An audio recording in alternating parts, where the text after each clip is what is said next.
Hello YouTube friends. It is May, the second Friday of the month. It is time for our quilt block of the month. So I've grabbed some fabric here that we're going to go ahead and do a 9 patch for this particular block.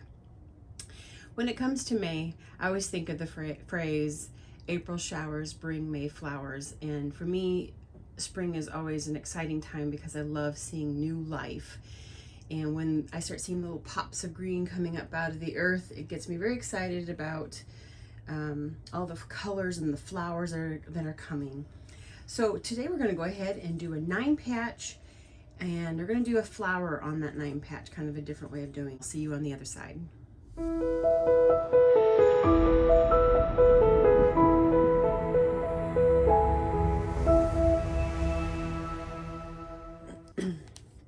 I have my fabric here, and I've chosen 3 different colors of fabric, and you can see all 3 of these are very muted in color. There's no high contrast, and I did that on purpose because we're going to be doing painting on this, so it's going to be more of a background. It's going to be a background. So we're going to do a 9 patch, and remember our quilt blocks are only 5 inches finished, so we don't need very big squares. So what I'm going to be doing is actually cutting 2 2-inch squares from each of these fabrics. So that's going to give me 9 squares total.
The third row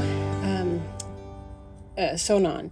So what I'm going to go ahead and do is I'm actually going to turn these over, and I want to alternate which way I'm going to press my seam allowances. So the top row I'll press all my seam allowances this way, and next row I'm going to press my seam allowances, and I'm just finger pressing, but I'm going to press them the opposite direction.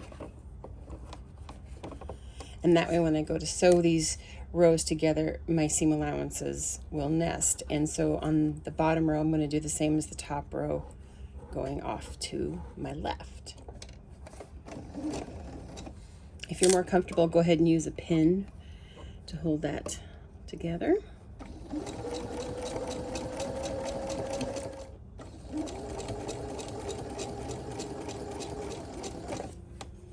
I'm going to go ahead and take this to the iron and press that with some good steam. I have my quilt block here, and what I've done is I've added a piece of quilt batting, cotton batting, to the back side of it. I did cut it a little bit larger.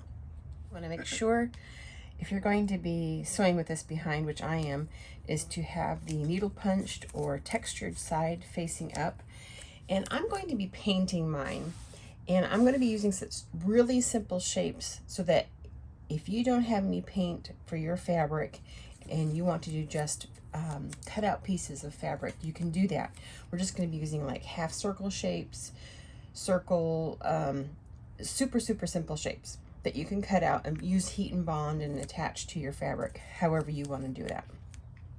So when I'm When I'm painting, I like to, kind of like a canvas, just stretch my piece out a little bit to make it taut, which makes it easier for painting.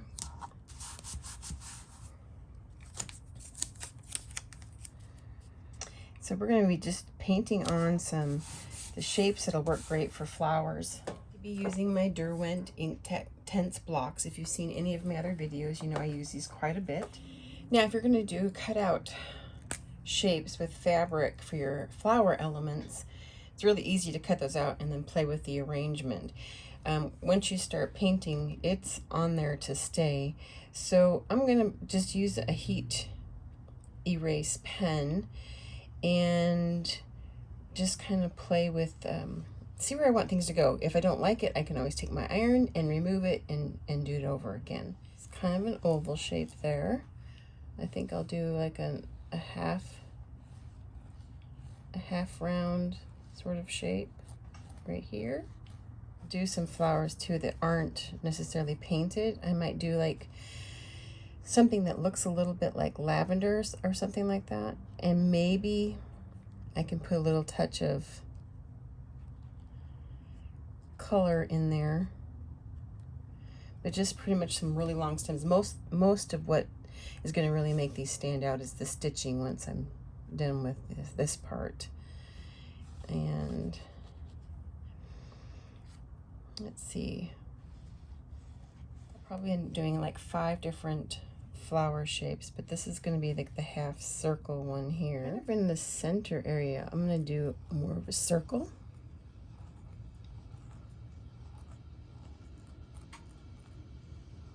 I think I'll do another circle. My stitching will just be different. I won't do the same kind of stitching on it. I might want to move this over just a smidgen, just because I don't want, if I'm going to do probably the binding on this one, but I don't want my stitching on the edges necessarily to cover this. Stems kind of come down and curve away. I think I'll go ahead and do that. Circle up here. That way I've got 5 different main flowers going on there. I want my main flowers to be in front of any like little stems and stuff. Try and do, you can cut out fabric shapes just like this, in ovals, circles, half circles, whatever you want to do, and then go ahead and use like your heat and bond to attach those pieces of fabric on. And I'm going to go ahead and start the painting on this.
And did a couple little more sprigs of the lavender type flowers, and I am just going to add some green coming down. I'm not real concerned about it resembling stems so much, just having the color in there, and it's not necessary just because I'm doing the painting. Well, I'll add that in there. It's going to be the stitching that's going to really bring out the stems. Do a couple, leaf shapes. add to that, and you can cut those out in fabric as well.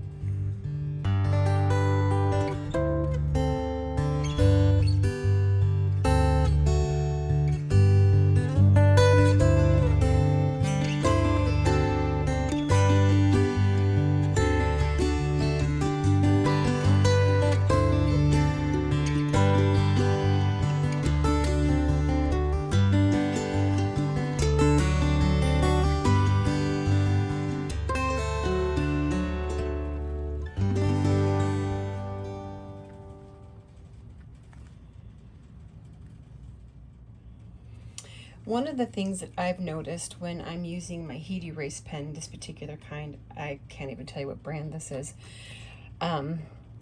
that when I paint over it, it does leave, when I go to erase it, they do leave little white lines in there, which I'm okay with, just because I do end up doing the stitching with the black thread and everything after that, and it doesn't show up, or it doesn't, it just looks kind of like highlight colors to me. In some instances, I won't use the heat erase if it's really important for me that it doesn't show up. But I'm going to go ahead and cut a piece of fabric that's the same size as the batting to do on the back. And then I'll go ahead and take this to my machine and start stitching this. All right, I have a 9014 needle in my machine. I am using an all-purpose thread, and I'm using black. It's a polyester thread. I do have my feed dogs dropped. Stitch width or length, it doesn't matter, I'm just using a straight stitch, so I'm controlling the length of my stitch. So I'm going to just be doing a very sketchy line work, and I'm going to go ahead and do all the main flowers first because I want them to be in the foreground. Anything else will cross or go behind. So for this first one, this is the half circle, and I apologize, I don't have the same setup as I normally would have back home, and so I can't get my camera right on top of it like I normally would. But I'm going to go ahead and just follow the circle shape.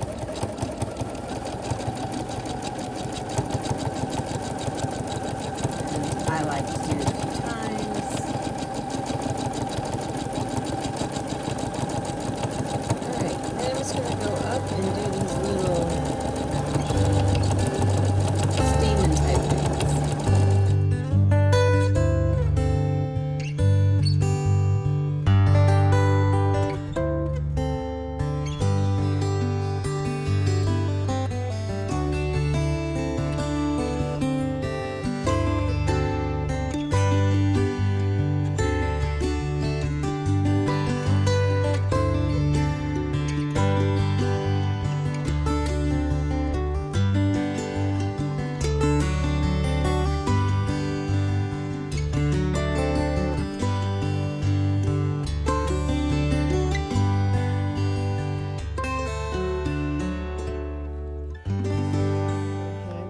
Over to this flower over here, and on this one I think I'm going to do a little center circle shape inside of it and then do some lines coming out from that.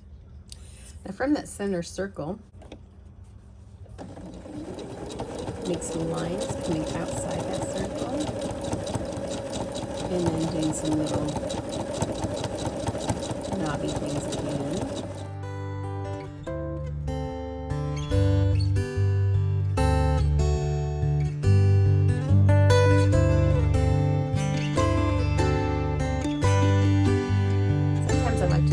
Establish, north, south, east, west on a circle shape. That way the rest of my lines end up radiating the right direction.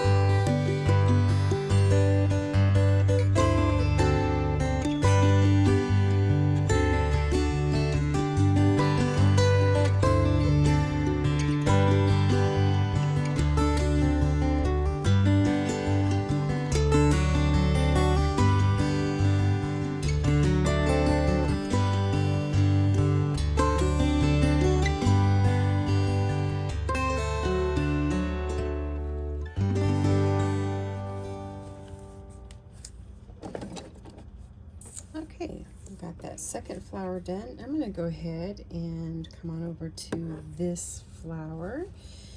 And I think on this one I'm going to do a 5-petal flower, kind of triangular shaped, but with rounded corners.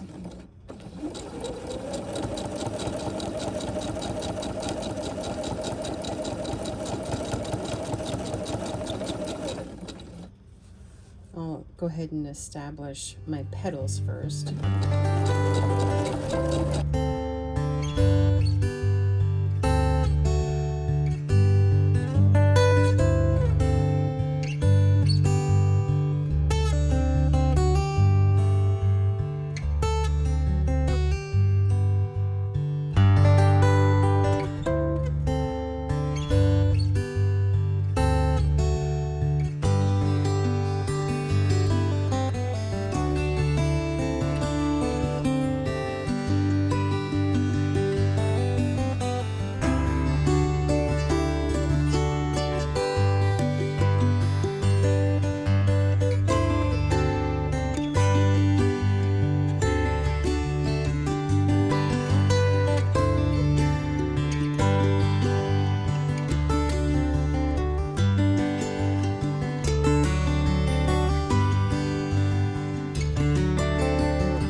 There's that third flower.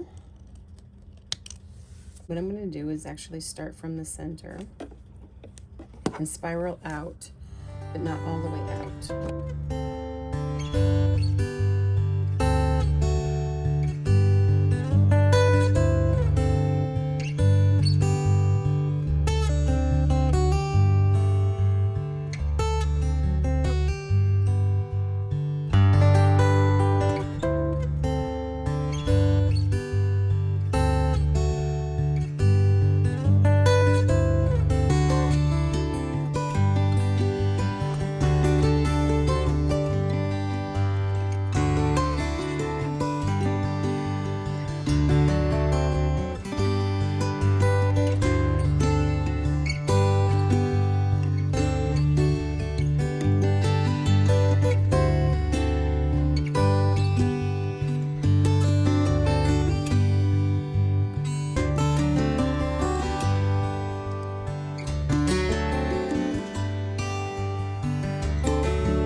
Go ahead and do the lavender type flowers now, and really just being pretty messy about those, but I'm going to go ahead and create a stem first and then just do little quick loops for the flower part.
I'm going to go ahead and go around and stitch on the green leaves now, and then after that I'll just fill in with the stem work, keeping everything behind the flowers.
I've switched my machine over to a gray thread, and I'm going to go ahead and do all the background fabric area around the flowers.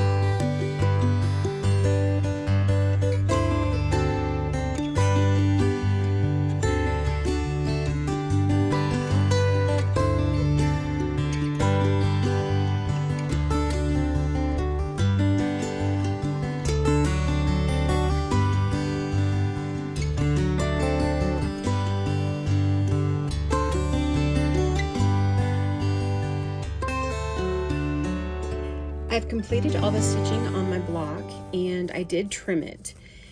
One of the reasons why I cut the backing and the batting larger is because I knew that my original block would shrink a little bit with the stitching, and you can see on some of the edges where it has shrunk quite a bit. But that's okay. I'm going to go ahead and do a binding on this, and I'll just do a generous 1/4 inch seam allowance with that, and that will cover that up, and this will still finish out at 5 inches. So I will show you the completed work. I hope this finds you all happy and healthy, and until next time, have a great one. Bye for now.